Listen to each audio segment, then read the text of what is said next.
Terus bagaimana hubungan dengan anak saya yang sekolah di pesantren? Ini mau nanya. Kita sudah bersuci atau berwudu. Terima kasih Kemudian Bapak. wudunya batal. Wudunya batal. Ya.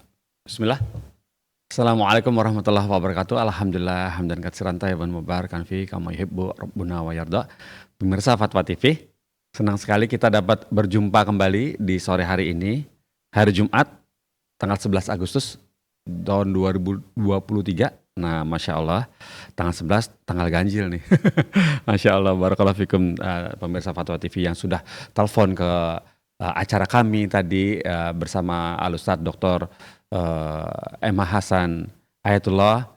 Jazakallah khairan, jazakumullah khairan atas teleponnya, sudah partisipasi ke Fatwa TV untuk bertanya, dan semoga puas atas jawabannya dan Allah berikan taufik untuk mengamalkan apa yang sudah disarankan oleh Al-Ustadz MH Hasan Ayatullah. Dan saat ini beda lagi cerita. Kalau tadi tentang tuntunan ibadah dan segala macamnya, yang tentang sholat, tentang zakat, mungkin tentang macam-macam bacaan zikir.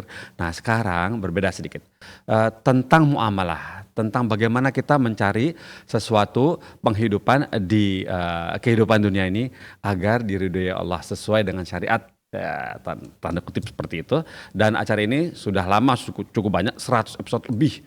Nah, diasuh oleh Ustadz Dr. Erwandi Tamizi Hafizahullah Ta'ala, dan alhamdulillah Ustadz juga sudah tersambung bersama kita. Nanti kita coba sapa ya sekarang ya. Assalamualaikum warahmatullahi wabarakatuh, Ustadz Erwandi. Assalamualaikum warahmatullahi wabarakatuh. Waalaikumsalam warahmatullahi wabarakatuh. Alhamdulillah, barakallahu fikum Ustadz. Gimana kabar antum Ustadz? Cerah sekali Ustadz. Barakallahu fikum. Alhamdulillah. Iya. Kalau hari Jumat klimis ya Ustadz. Aduh, lupa cukur kumis Ustadz. Alhamdulillah Ustadz, kami bersyukur kepada Allah. Kemudian berterima kasih kepada antum yang sudah merelakan waktunya untuk kita ganggu dengan pertanyaan-pertanyaan tentang perekonomian yang masuk di dewanfatwa.com, yang kebanyakan di sini mayoritas dengan kalimat untuk khusus buat Ustadz Erwandi. Mungkin para pemirsa ini terpancing dengan tontonan-tontonan antum di YouTube dan mungkin website yang lain. Jadi main kelanjutannya begitu. Jadi kadang pertanyaannya tuh seperti pertanyaan kok tiba-tiba masuk ke sini. Begitu tuh Ustaz. Jadi jangan kaget Ustaz, tiba-tiba kayak gitu. Jadi antum harus agak-agak sabar gitu ya.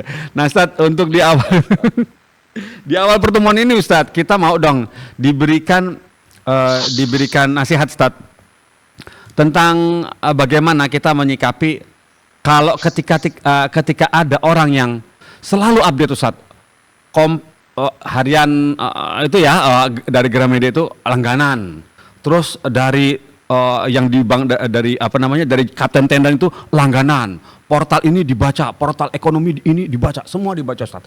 Akhirnya dia resah Ustaz. Terus banyak Ustaz, resesi tahun 2003, resesi ekonomi, apa itu? Terus kemudian tahun 2003, terus kemudian prediksi dari Menteri Keuangan, pertumbuhan ekonomi global melemah pada tahun 2002-2003, resesi tahun 2003, KPBU dan segala macam seperti itu dia baca semua Ustaz.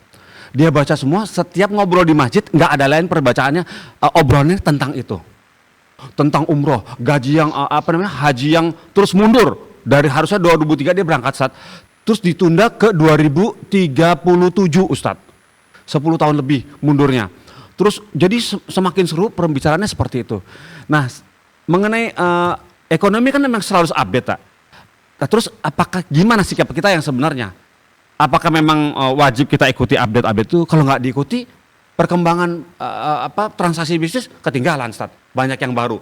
Terus sementara kalau nggak diikuti kita pasrah, atau diikuti kita resah. Nah, bagaimana sikap yang baiknya terus yang agar kita nggak galau gitu, teman-teman saya tuh di masjid itu gimana Ustaz? Mau nasihatnya Ustaz? Tafadhol Mas Kura. Galau.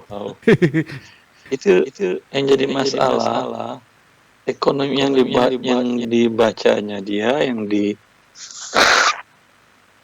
dicarinya dia ekonomi makro. Nah, global ya Ustaz. Ekonomi global itu memang pekerjaan menteri, dia melihat bagaimana kemudian dunia. Ya, kalau ekonomi Anda tidak ada hubungannya, memang ada hubungan tapi tidak terlalu signifikan. Seperti yang ditekankan tadi, diisukan tadi membuat Anda takut. Nah, Ya, saya masih ingat krisis moneter di tahun 97-98. ya 98 Waktu persisnya ketika presiden kedua lengser di Lengsengkeran. Iya, tahun 98. itu saya mahasiswa di Libya. Iya. Orang ribut cerita mahal, hidup mahal, segala macam. Kita mahasiswa keenakan. Kita kan terima beasiswanya pakai real. Sebelumnya gaji beasiswa kita 200.000 rupiah, seimbang dengan 200 real. Sebentar. 120.000 rupiah, Nah, seimbang dengan 200 real. Naik menjadi 500.000 rupiah sebulan. enak bener. Ya, ngapain baca ekonomi global? Yang Iya. penting rezeki Anda naik. Iya sih. Setiap Sama juga ekonomi. waktu krisis ekonomi global itu, kaum muslimin yang punya produksinya hasil kebun, hasil hutan yang produksinya ekspor karena dijual dengan dolar, itu mereka kaya raya di waktu itu. Iya, itu Tapi pemain besar hasilnya- Ustadz. Tapi itu pemain besar. Ada. Bukan pemain besar. Nah, terus? Dengar dulu. Pedagang-pedagang, petani-petani yang punya merica, hasilnya merica, Ah, iya. hasilnya kayu manis, hasilnya pala, rempah-rempah ekspor. Itu Ya. harganya naik berlipat-lipat.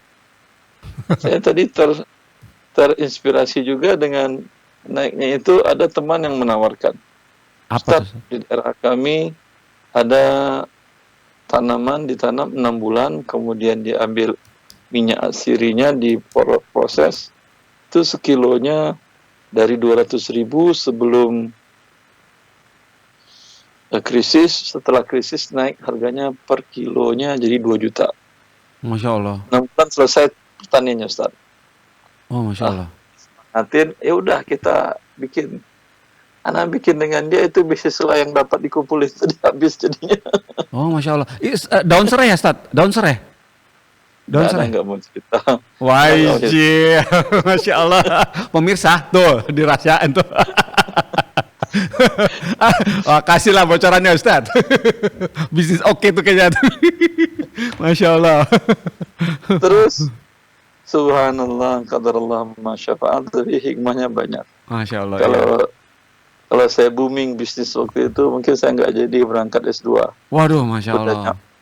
Udah nyaman dengan kekayaan bisnis, yang apalagi jadi talibul ilm.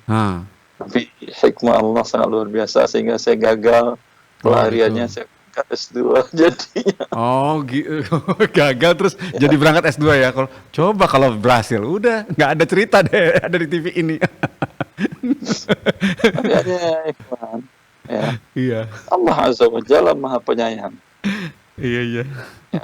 Sehingga pepatah Arab mengatakan ma'asi qaumin sa'adatun qaumin akhar. Semakna dengan itu. Iya. Yang maknanya adalah kesusahan suatu kaum, kebaikan bagi kaum yang lain. Antum ketika pandemi tahu siapa yang paling kaya? Penjual alat kesehatan. Iya, itu penjual masker sama oksigen. Masya Allah itu. Masker sama oksigen. Selama ini apotek, orang jarang ke apotek. Oh iya, apotek betul. Ketika terjadi pandemi, subhanallah, Allah vitamin habis, Ustadz. Vitamin habis, vitamin C. Allah hindari rezeki kepada mereka. Oh iya betul, Ustadz. Seperti itu ya.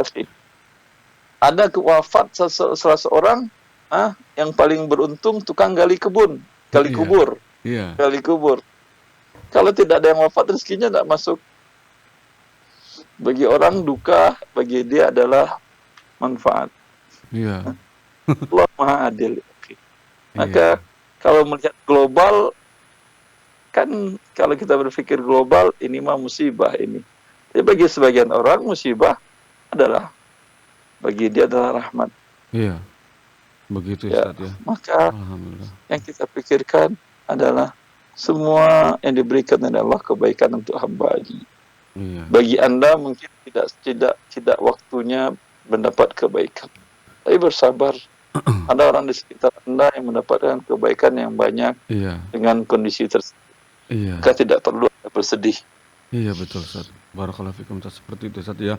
Zaman tahun 92 itu satu plastik kantong sop itu Ustaz harganya Rp500 apa 750. Sekarang udah 10.000. Udah 10 kali, hampir 10 kali lipat Ustaz. 10.000. Aduh. Aduh, Masya Allah, barakallahu fikum. 2.000 tuh bisa dapat sop sama telur sama ikan cuek Ustaz itu dimakan. Sekarang 2.000 dapat Iya, tapi apa? Toge. Gaji antum juga sekarang bukan gaji 92. Bersyukurlah ke Allah. Ya alhamdulillah. Tapi yang dibeli sekitar itu juga. Tapi yang dibeli sekitar itu juga Ustaz. Iya, Alhamdulillah. Lipat-lipat. Iya betul, yang penting sehat dah Ustaz ya.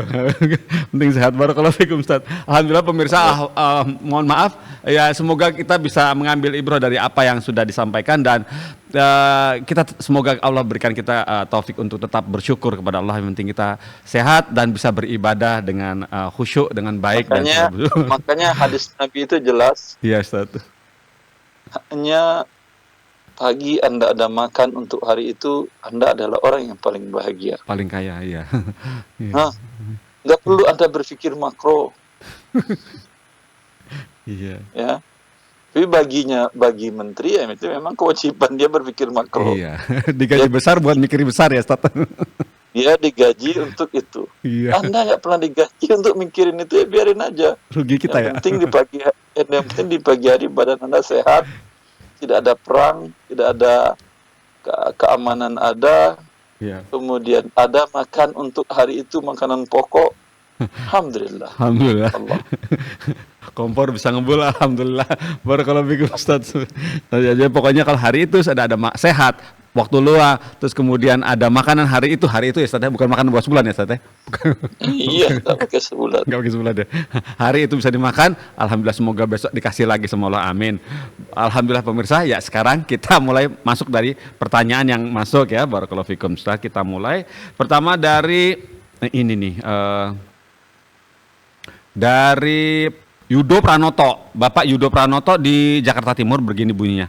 Bismillah Ustadz Werandi, izin bertanya, saya bekerja sebagai seorang purchasing.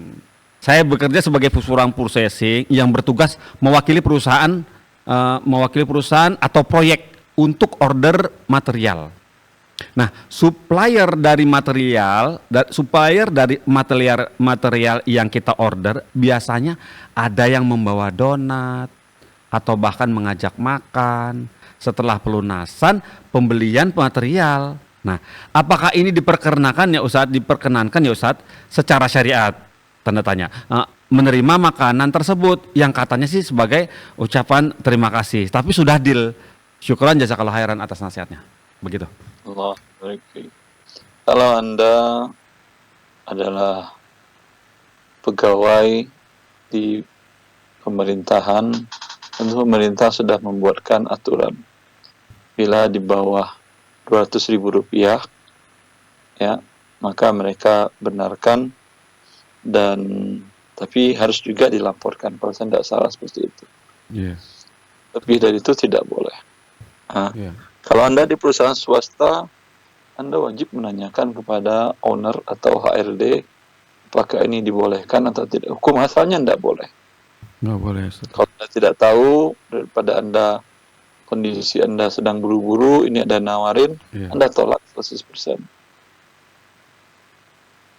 Ya. Karena itu namanya suap. Iya. Yang diharapkan si vendor tersebut bahwa besok ada proyek ke dia lagi, begitu Ustaz ya? Begitu sehingga menutup yang lain. Ada atau tidak ada tetap haram. Oh iya Ustaz. Baik. Ya. Ampun. Siap. Barakallahu fikum Ustaz atas jawabannya. Kepada Bapak Pranoto, semoga bisa paham ya Pak Pranoto, bersabar sedikit, insya Allah nanti dapat makanan sendiri dari tempat lain, dari usaha sendiri. Berikutnya pertanyaan datang dari Ummu Hafsah di Jombang, Jawa Timur, begini bunyinya. Assalamualaikum Ustadz Erwandi Afan, mau tanya, apa hukumnya belanja online di marketplace, namun ini tapi yang versi live Ustadz, versi live, seperti contohnya toko dengan logo warna yang oranye itu, yang di market online itu. Di situ juga ada potongan harga, kadang juga free ongkir Ustadz. Mohon nasihatnya. Jazakallah khair. Begitu. Pertanyaannya apa? Boleh. Apa hukum? Iya, hukum membeli barang online yang ada free ongkir, ada potongan harga di market online. Kalau tidak disyaratkan pembayaran dengan tertentu, hukum asalnya boleh, tidak masalah. Iya. Kalau disyaratkan dengan e-wallet tertentu, maka dapat potongan, dapat free ongkir, maka hukumnya tidak boleh. Oh ya, itu ya syarat utamanya tidak boleh top up ya, tidak melakukan top up ya Ustaz ya. Di e-walletnya mereka begitu ya. Barakallahu fikum Ustaz. Atas jawabannya. Kemudian ya, objeknya bukan emas dan perak. Oh gitu. Sebentar. Oh iya betul ya. Perak Ya. akan terjadi riba. Kalau objeknya beras begitu gimana Ustaz? Makanan pokok. Boleh. Oh boleh. Beras boleh ya. Alhamdulillah. Seperti barakallahu fikum sebutkan kemarin Bapak Ummu Hafsah, semoga bisa paham ya Ummu Hafsah, itu boleh kecuali tanpa pakai top up dengan e-walletnya mereka dan jangan emas atau perak. Barakallahu fikum Ustaz atas jawabannya. Kemudian pertanyaan datang berikutnya dari Bapak Pamungkas di Banten, Pandeglang. Begini bunyinya, Ustadz Erwandi izin bertanya, apakah termasuk goror bila kami menuliskan dalam iklan seperti ini bunyinya untuk menarik pendaftaran di suatu lembaga? Tanda kutip, semisal potongan 10% bagi 100 pendaftar pertama yang diterima. Begitu bunyinya Ustadz, mohon penjelasannya. Semisal potongan 100%, potongan 10% bagi 100 pendaftar pertama yang diterima. gorornya di mana? Kan jelas itu. Enggak ada. Kalau dia tanyakan, ini saya pendaftar ke berapa? Satu-satu Pak, enggak jadi dah saya, enggak ada potongan kata dia. Oh iya benar, jelas ini ya. Jadi kalau dia masuk di dalam 100 pertama boleh mendapatkan potongan 100%. Oh boleh ya. Tapi Ustaz barakallahu fikum, dan Bapak Pamungkas sudah jelas ya? Boleh. Karena ini jelas ya. Tidak ada judi di sini, tidak ada unsur judi insyaallah. Kemudian pertanyaan berikut datang dari Bapak Gilang di Jakarta Selatan, begini bunyinya. Assalamualaikum Ustaz Erwandi, izin bertanya, saya menjual barang di marketplace. Lalu calon pembeli menyetujui harga. Namun orang tersebut memberitahu bahwa dia akan melanjutkan transaksinya dengan kredit. Nah, apakah hukumnya bagi saya apabila menerima transaksi tersebut?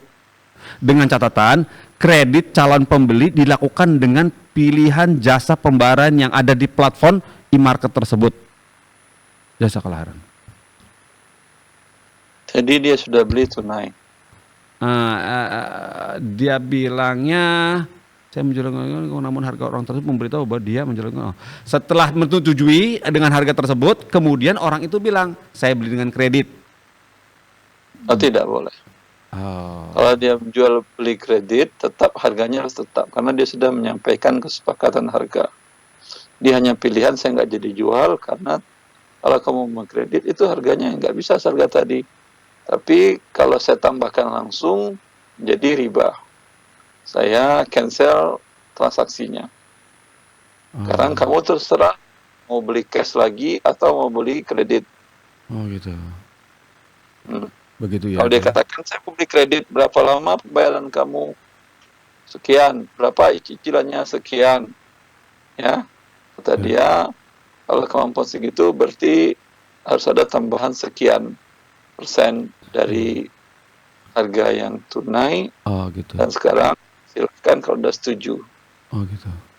Iya. Jadi kalau syaratnya dari awal sudah disebutkan ya Ustaz ya, saya mau beli ini secara kredit gitu ya Ustaz ya? Oh ya, saya mau beli cash, saya mau kredit, tidak jelas ya. Misalnya biasanya barang-barang besar Ustaz seperti ini, seperti kayak barang elektronik yang besar-besar nilainya begitu. Barakallahu fikum Ustaz atas nasihatnya dari Bapak Gilang. Mohon berhati-hati dalam hal ini. Jadi tidak boleh dengan cara seperti itu kecuali dari awal sudah menyatakan akan kredit atau cash. Barakallahu fikum Ustaz. Kemudian pertanyaan datang dari Reza Caropeboka, Banten, Tangerang. Begini bunyinya. Assalamualaikum Ustaz Rewandi, apa hukumnya seseorang yang menjual rumahnya untuk meninggalkan riba KPR, memberikan kwitansi ganda dalam kurung yang salah satunya dengan nilai transaksi palsu kurung tutup atas permintaan pembeli karena si pembeli ingin agar pajak yang harus ia bayarkan berkurang. Tanda tanya. Hal ini ternyata sangat umum dilakukan oleh masyarakat dan difasilitasi oleh pihak-pihak yang terkait. Apakah dalam hal ini jadi dibolehkan? Karena setahu saya hukumnya pajak tersebut haram dan ini untuk manfaat yang insya Allah lebih besar meninggalkan riba. Mohon nasihatnya. Manfaat meninggalkan riba maksudnya apa? Maksudnya dia mau meninggalkan riba jadi dia jual. Cuman caranya harganya dikecilin hanya untuk sekadar kamuflase, hanya untuk mengelabui PPN atau apa gitu. Anda jangan meninggalkan dosa dengan buat dosa yang baru. Oh iya. Iya betul juga Ya. Iya. Sepakati saja transaksinya, ya, dicatatkan di notaris, tidak ada masalah. Iya. Kalau memang Anda ingin dicatatkan lebih kecil, disesuaikan transaksinya lebih kecil. Iya Ustaz. Baik. Biasanya selisihnya juga nggak terlalu besar ya Ustaz ya. Biasanya ya maklum lah usaha ya. Barakallahu fikum Ustaz. Yang salah. Haram bagi menarik. Yang haram itu bagi penarik. Adapun pembayar Anda ada dosa. Oh iya. Iya Ustaz. Jadi kita pembayarnya karena sudah terikat dengan aturan dari yang harus kita patuh. Kemudian Ustadz berikutnya Bapak Reza yang dari Banten tadi bisa paham ya, semoga bisa paham. Ya kemudian pertanyaan berikut datang dari Firman Alip Hadi Prasetyo di Jawa Tengah. Bapak Firman Alip bertanya seperti ini. Bismillah, Assalamualaikum warahmatullahi wabarakatuh. Ustadz Rewandi, saya mau bertanya, apakah halal jika saya punya penghasilan dari bergabung dengan mitra penjualan online? Oh, Afan Ustadz, ada telepon masuk. Coba kita dahulukan penelpon. Assalamualaikum Fatwa TV. Assalamualaikum.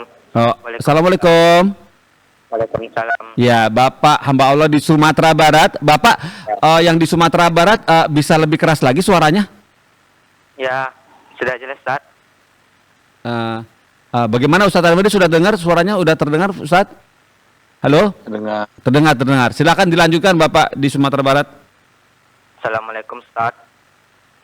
Assalamualaikum warahmatullahi. Izin bertanya, Ustaz. Saya dan keluarga saya tinggal di perkampungan, Ustaz. Jadi bapak saya bekerja sebagai supir truk. Truknya ini milik sendiri, Ustaz, tidak terikat dengan perusahaan. Jadi bisa dikatakan bapak saya ini kerja usaha milik sendiri. Terkadang bapak saya ini kerja ngangkut balok kayu dan terkadang juga pasir, Ustaz. Nah, kalau yang ngangkut balok kayu ini, Ustaz, bapak saya ini ngangkutnya milik orang lain, Ustaz. Orang ini ngambil kayunya tanpa surat izin, Ustaz. Jadi bapak saya bekerja sebagai jasa ngangkutnya, Ustaz, dan dibayar atas jasa pengangkutnya tadi, Ustaz. Kalau yang ngangkut pasir ini, Ustaz, orang yang jual pasir ini mempunyai tanah di sungai, Ustaz. Tanah ini ada pasirnya, jadi pasirnya ini dibeli bapak saya, Ustaz. Tapi pemilik tanah berpasir ini nggak ada surat izinnya, Ustaz. Bapak saya memilih pasirnya dan dijual ke orang. Jadi orang pemilik ini membayar ke bapak saya itu harga pasir yang ngangkut pasirnya, Ustaz. Jadi yang mau saya tanyakan, bagaimana penghasilan bapak saya ini, Ustaz? Apakah halal untuk keluarganya? Sekian, Ustaz. Sebentar Bapak, jangan ditutup dulu teleponnya. Apa tadi? Kayu balok? Ya, Ustaz. Pertama apa tadi?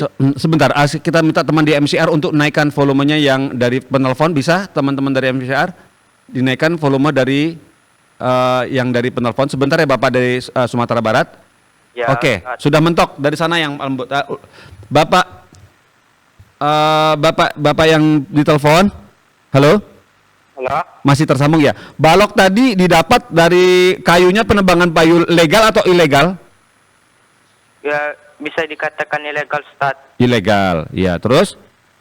Sebentar, ilegalnya di hutan lindung atau di hutan yang tidak ada lindung-lindungan? Kalau itu dia dekat ke perkampungan, Ustaz. Tidaknya masih jauh dari perkampungan. Perkampungan itu tidak ada orangnya, Ustaz. Bisa dikatakan hutan lindung juga, Ustaz. Wallahu a'lam. Kalau pertama hutan lindung, ya tentu itu tidak boleh melakukannya karena dikhawatirkan akan membuat mudarat bagi warga di sekitar dan di ujung dan di sekitar sana karena mungkin terjadi longsor dan segala macam. Maka atas perbuatannya dan mengangkat, memindahkan, mentransportasikan sesuatu yang membahayakan orang, itu dia terkena dosanya. Adapun mengenai pasir, kalau milik dia secara syariat tidak ada larangan dia menjual pasir miliknya di tanahnya yang dia beli. Ya, cuman pemerintah mensyaratkan harus ada izin penambangan pasir, ya. Selagi maksud dari pemerintah itu adalah untuk kemaslahatan bersama, memang tanah dia, tapi posisinya mungkin kalau dia tambang sembarangan menyebabkan kerusakan lingkungan ekosistem yang berada di sekitar situ. Tentu ini bagian daripada memberikan mudarat kepada orang banyak dan ini berdosa. Wallahu a'lam. Begitu. Bapak yang telepon masih tersambung? Masih, Ustaz. Jadi, Sudah cukup jelas atau bagaimana? Jadi kalau yang pasir ini, Ustaz, kalau tidak memberikan mudarat berarti Ustaz. Bagi orang Memiliki dan tidaknya tentu pihak yang berwenang yang tahu. Jadi itu membelinya juga bermasalah berarti, Ustaz. Membelinya bermasalah. Ya, Oh begitu. syukur, Ustaz. Ya, Afwan, terima kasih. Semoga bisa mencerahkan dari apa yang sudah difatwakan oleh Ustadz Arewandi. Semoga yang telepon tadi bisa paham ya. Ustadz, boleh sedikit kasih pencerahan Ustadz untuk mengenai bisnis yang seperti ini yang menyangkut dengan lingkungan, yang di situ ada amdalnya Ustadz ya, kalau nggak salah ada penelitian amdalnya. Ada yang dikatakan di peningkatan itu boleh dan tidak boleh. Tapi kemudian di kebelakangan hari yang beberapa sepengetahuan kami di sini kemudian ada demonstrasi. Ternyata amdalnya itu amdal yang bisa dikatakan dipaksakan keberadaan amdal tersebut, sehingga ada demonstrasi dari rakyat yang seperti batubara yang terkena ISPA di sekitarnya. Itu bagaimana dengan bisnis-bisnis yang seperti itu? Sepertinya apakah cukup dengan amdal keluar dan diizinkan itu sudah boleh berbisnis? Ada bagaimana secara syariat dengan kayak begitu kondisi buat mereka yang mengais rezeki di sekitar itu? Ya, amdal tentu urusannya dengan pemerintah. Ya. Dan dengan pemerintah tentu semua kebijakannya untuk kepentingan orang banyak. Bila ada oknum-oknum yang tidak memenuhi itu, ya dosa kembali kepada mereka. Ya. Tapi kita sebagai seorang rakyat wajib mentaati pemerintah bila bukan dalam maksiat kepada Allah. Ya. Ini bukan maksiat, ini kepentingan banyak orang. Ya. Tapi walaupun kita dapat amdal, sebetulnya ada mudarat kepada orang lain di sekitar kita. Iya. Ya, kita tetap berdosa walaupun kita memiliki amdal. Iya. Begitu ya Ustaz ya. Tapi Ustaz, ya memang dilema seperti itu kondisinya. Beberapa di daerah perindustrian ada ditemukan masih seperti itu. Barakallahu Ustaz atas nasihatnya. Coba kembali kepada pemerintah, semoga Allah memberikan taufik kepada pemerintah tempat agar bisa meninjau kembali beberapa permasalahan yang ada timbul dari masyarakat sekitar. Barakallahu fikum Ustaz atas nasihatnya. Semoga yang bertanya dari mengenai pasir dan bisnis apa tadi itu? Pasir dan balok kayu bisa paham ya. Jadi Anda tidak hanya seorang diri di sini, masih banyak yang lain. Kemudian pertanyaan berikut datang dari Ibu Ria Heriana di Bogor, Jawa Barat, begini bunyinya. Assalamualaikum Ustadz Arewandi, anak saya tiap melamar kerja selalu gagal. Terus ada yang bilang, Mbak, auranya Mbak itu tertutup.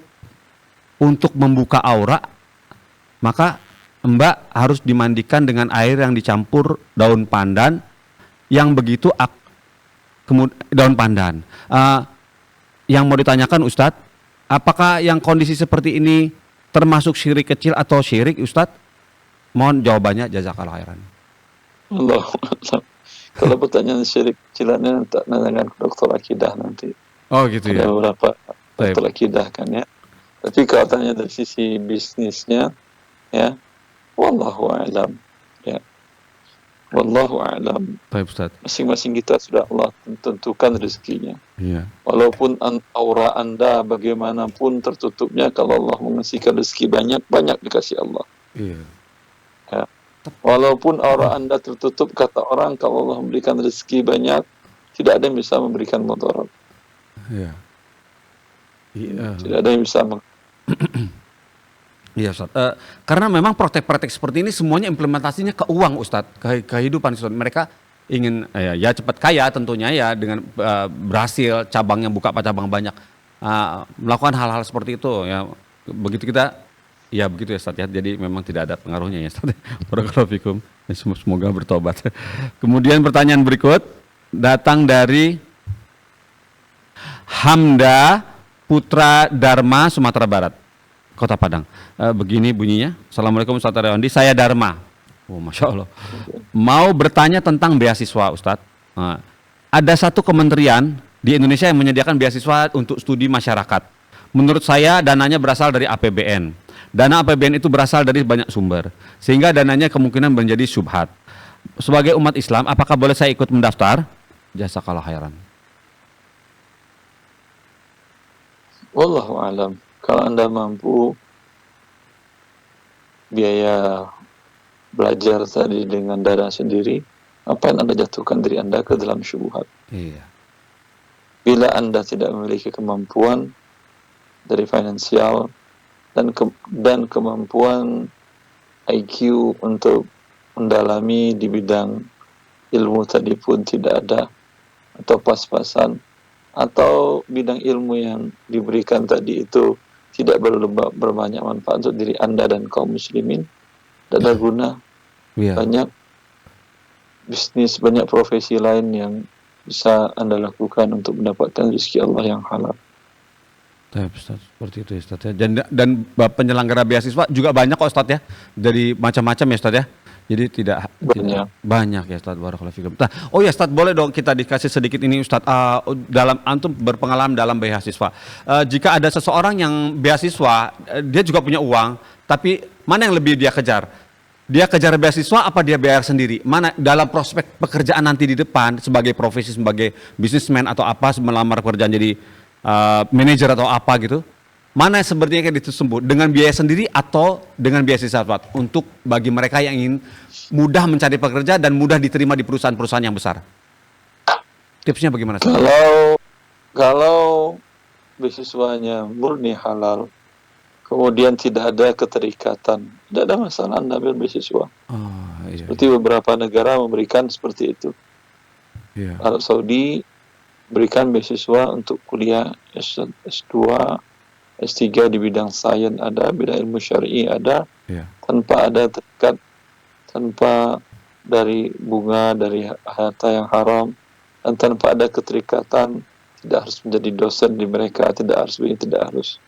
Ya, Iya. selesai.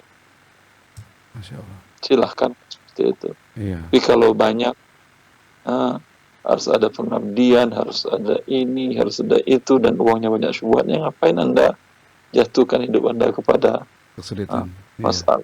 Iya. Padahal masalah kesulitan hidup kita sudah banyak tanpa itu. Oh iya betul. Masalah tuh nggak usah dicari ya Ustaz. Nggak dicari aja datang ya Ustaz. Oke, barakallahu fikum Ustaz. Jawaban antum kepada Bapak Hamda Putra Dharma Sumatera Barat. Ya kalau bisa usaha sendiri, pakai uang usaha sendiri saja. Dan cari penyelenggara beasiswa yang lain yang mantap, yang tidak banyak pamrihnya. Barakallahu fikum Ustaz. Kemudian pertanyaan berikut datang dari Ibu Yefrida di Kota Padang, Sumatera Barat. Padang melulu nih yang datang nih. Barakallahu fikum. Dan kemudian begini bunyinya, Assalamualaikum Ustadz Erwandi. bolehkah kita meniatkan dalam hati bahwa setiap bersedekah atau berwakaf sekian persen untuk diri sendiri, sekian persen untuk orang tua, sekian persen untuk suami dan anak-anak, dan sekian persen lagi untuk lainnya. Bolehkah begitu, Ustadz? Barakallahu fikum. Di dalam hati bisik-bisik tidak ada masalah. Jadi boleh, Ustadz? Boleh, Apa Ustadz? salahnya dalam hati? Oh iya sih. Boleh, tidak ada salahnya. Boleh, Ustadz. Realnya tergantung. Nanti ada biasanya suami mau saya kasih sekian persen, 30%. Di rumah ribut. Iya. Nggak jadi dah. Tidak masalah, nggak apa-apa. Iya. Tidak berdosa Anda. Kalau Karena Anda tidak ada kewajiban memberi suami nafkah kecuali suami ke istri. ya, ya. Suami walaupun dia tidak ngomong dalam hatinya, ada kewajiban menafkahi istrinya. Iya, wajib nggak pakai ke dalam hati udah ada, mana 2 bulanan katanya gitu.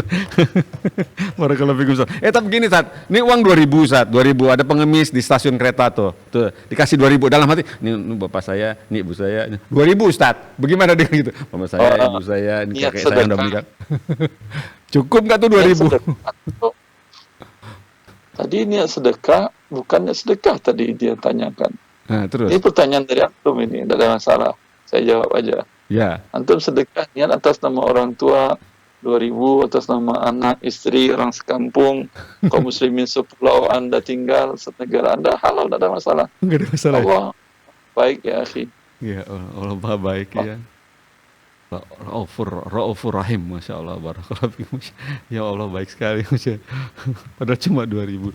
Barakallahu fikum, Ustaz. Kemudian pertanyaan berikut. Nah, ini agak jauh sedikit. Dari Kalimantan Barat, Mas Bapak Ricky Martin, Masya Allah. Di Ketapang, begini bunyinya. Assalamualaikum Ustaz Arwandi. Ustaz, apa hukumnya harta yang didapat dari penambangan ilegal? Loh, yang tadi ini mirip sekali. Barakallahu fikum atas nasihatnya. Begitu.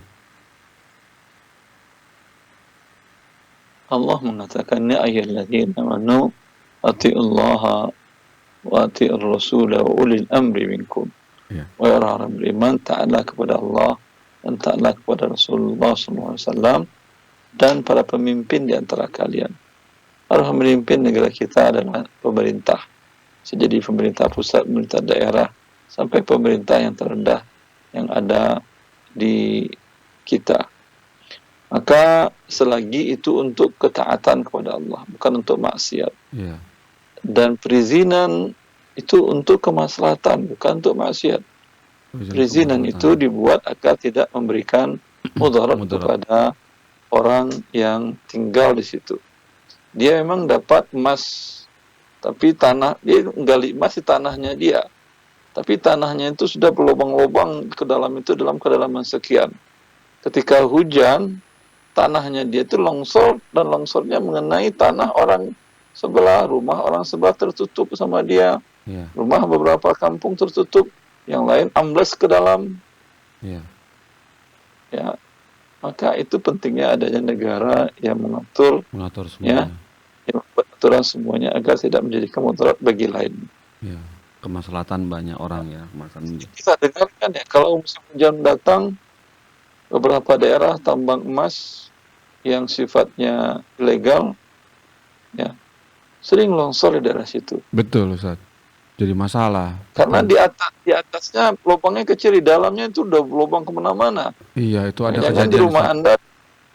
di rumah anda pun sudah diambil di bawahnya emasnya oleh dia. Iya. Karena mereka ngelihat dari atas. Iya. Ya, Dalam 70 maka meter. ini ya. pentingnya. Betul, Ustaz. Kalau yang meninggal anda sendiri saja, jelas anda sudah berdosa itu. Membunuh diri dengan Bunuh cara diri. mencari rezeki seperti. Kemudian sekarang menyebabkan mudarat bagi orang banyak di sekitar anda. Iya. Allahu musta'an.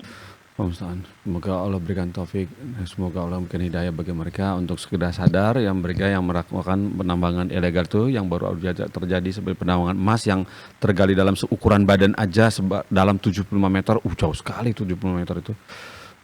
Barakallahu fikum, akhirnya terbunuh. Kemudian pertanyaan berikutnya datang dari Faisal Hadi di Kota Tidore Maluku Utara, begini bunyinya. Bismillah, Ustadz Erwandi, bagaimana mohon petunjuk cara mengeluarkan atau menghitung zakat untuk usaha laundry saya. Terima kasih banyak. Usaha laundry tentu ada uang, ada kemudian bahan untuk laundry. Maka ketika jatuh tempo zakat, Anda hitung uang.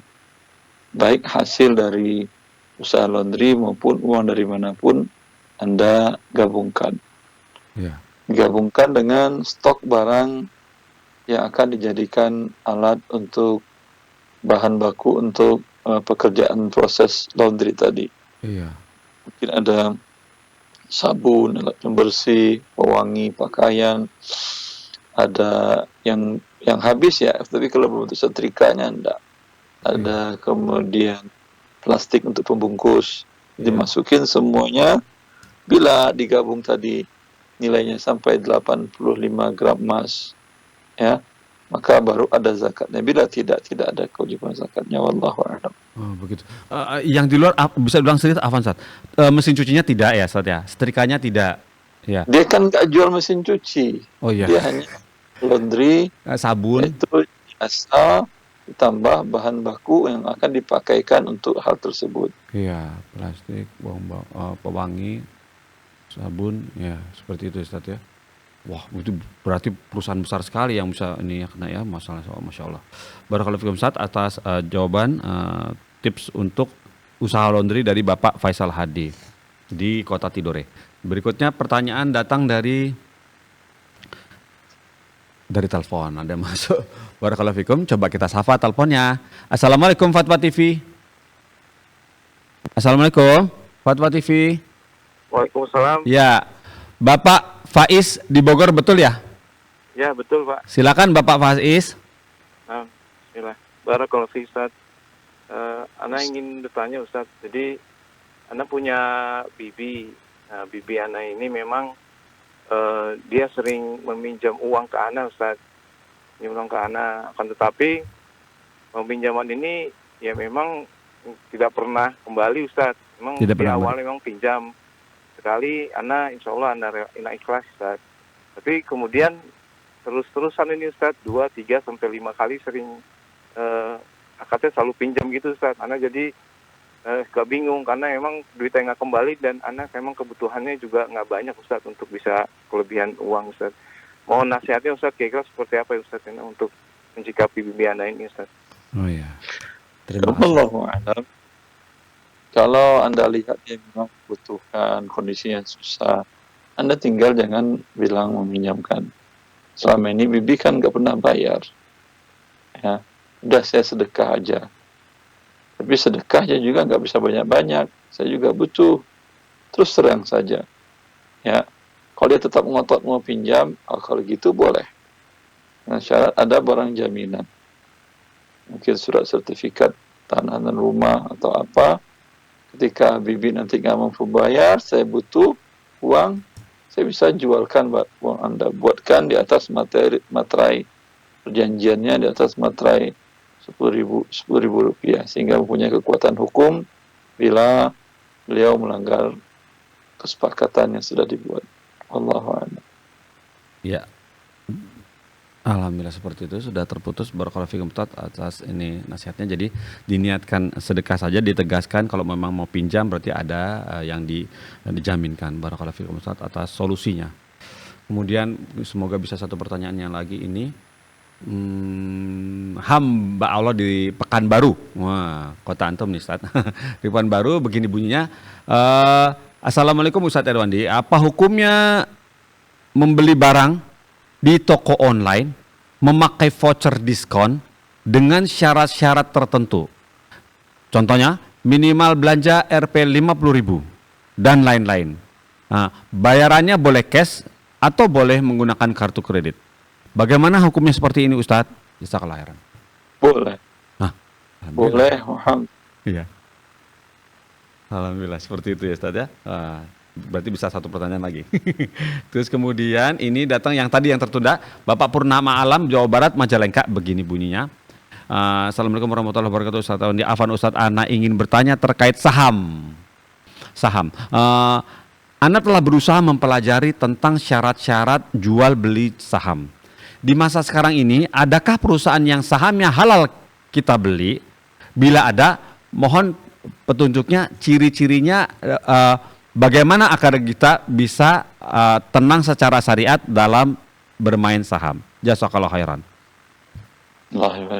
Kalau yang Anda maksud bermain trading saham, beli untuk trading, itu lain halnya kalau Anda ingin beli saham. Ya. Ya. Kalau Anda ingin membeli saham, syaratnya perusahaan tadi tidak ada pinjaman ribanya, 0. Tidak menempatkan di bank riba. Perusahaannya bergerak di kegiatan yang halal, kemudian yang paling penting itu menjanjikan laba. Kalau perusahaannya mau hancur, ngapain Anda beli? Tapi kadang ada orang bermain saham itu, trading saham itu memang perusahaan yang mau turun. Karena setelah itu, karena kalau dia perusahaan besar, ya terkadang permainan para investor besar, dihancurkannya, orang pada lari, kemudian nanti dikuasainya, naik lagi itu nilai perusahaan. Ya, seperti itu. Tapi ini kepentingannya adalah untuk mencari yang halal. Entah seperti tadi yang saya sampaikan.